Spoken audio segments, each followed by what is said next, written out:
అదే విధంగా మరి వాటర్ ఎందుకు వస్తలేదన్న విషయం మాత్రం మున్సిపాలిటీ వాళ్ళని అడుగుదాము. ఒకవేళ ఇక్కడ నల్లా కనెక్షన్ లేకపోతే వాళ్ళు ట్యాంకర్లు ఇవ్వాల్సిన బాధ్యత వాళ్ళకు ఉంటది. ఇక్కడ రీజనల్ కమిషనర్ ఎవరు ఉన్నారో చూసుకొని వెంకటరెడ్డి అని ఒకసారి ఖచ్చితంగా రేపు మాట్లాడండి. రేపు కూడా మనం ఇటే దిక్కు వస్తాం కదా, ఆల్మోస్ట్ కుద్బులాపూర్దికే ఉంటాం కాబట్టి మాట్లాడి వాటర్ వచ్చేటట్టు ఏర్పాటు ఇమీడియట్ గా చేద్దామన్నా. ఎవరు జోనల్ కమిషనర్ ఉన్నారో వాళ్ళతో మాట్లాడి ఖచ్చితంగా చేద్దాం. మరి ఇంకొక మాట మీ అందరికి నేను చెప్తా ఉన్నా, ఇంత పేద పరిస్థితిలో ఉండి కూడా మీ పిల్లల్ని మంచిగా చదివించుకుంటున్నారు. ఇప్పుడు మాట్లాడుతున్న పిల్లలందరూ కూడా మంచిగా ఇంగ్లీష్ లో హాయ్ హలో అని చెప్తుంటే చాలా సంతోషం అనిపిస్తుంది. అంటే ఒక మనిషికి ఎన్ని బాధలున్నా, ఎంత దుఃఖం ఉన్నా, ఎట్లా బాధలకి వెళ్ళి ఎదగొచ్చు అనే విషయం నిజంగా మిమ్మల్ని చూస్తే, తల్లుని చూస్తుంటే తెలుస్తుంది. మాకు ఇంకా ధైర్యం వస్తుంది మిమ్మల్ని చూస్తుంటే.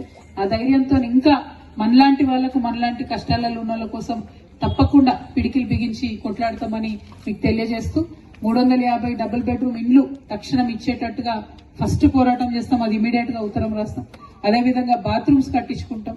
నీళ్లకు సంబంధించి మున్సిపల్ కమిషనర్ కి రేపు మాట్లాడతాం. నాకు తెలిసి ఖచ్చితంగా ట్యాంకర్స్ వాళ్ళు ఇవ్వాల్సిందే ఉంటది, వేరే ఆలోచనే ఉండదు.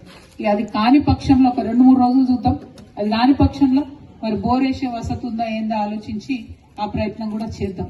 కాకపోతే అది చూడాలి, చూడకుండా మాట వేయడం కరెక్ట్ కాదని నేను మీకు తెలియజేస్తా ఉన్నా. ఉందా పబ్లిక్ నెల కూడా ట్యాప్ పెట్టుకుంటే అయిపోతుందా? ఓకే, అదేందో మరి ఒకసారి చూడండి. లేదంటే జోనల్ కమిషనర్ కి మరి ఇదివరకు తమ్ముడు డానీ ఇక్కడ బాత్రూమ్స్ కట్టించిండట. మరి అందులో కొన్ని వాడకంలో ఉన్నాయి, కొన్ని లేవని చెప్తున్నారు. కాబట్టి మళ్ళొకసారి ఫ్రెష్ గా ఎక్కువ సంఖ్యలో కట్టుకునేటటువంటి ప్రయత్నం మా జాగృతి తరఫు నుండి చేద్దాం. అయితే అది టెంపరీ సొల్యూషనే, టెంపరీ బ్యాండేడ్ వేసినట్టే, అది పర్మనెంట్ కాదు. పర్మనెంట్ ఏంటి అంటే ఇండ్లు ఇవ్వాలి. దానికోసం మాత్రం మీతో ఎంత దూరం అంటే అంత దూరం పోతా. మరి మీరు కూడా రావాలి ఎక్కడికైనా అవసరం పడ్డప్పుడు. వచ్చడే కదా, కొట్లాడే కదా. పాలమూరోళ్ళ రక్తం చెమట లేనిది ఎక్కడ కూడా ఈ మొత్తం భారతదేశంలో ఏ ఒక్క ప్రాజెక్టు కూడా కట్టలే.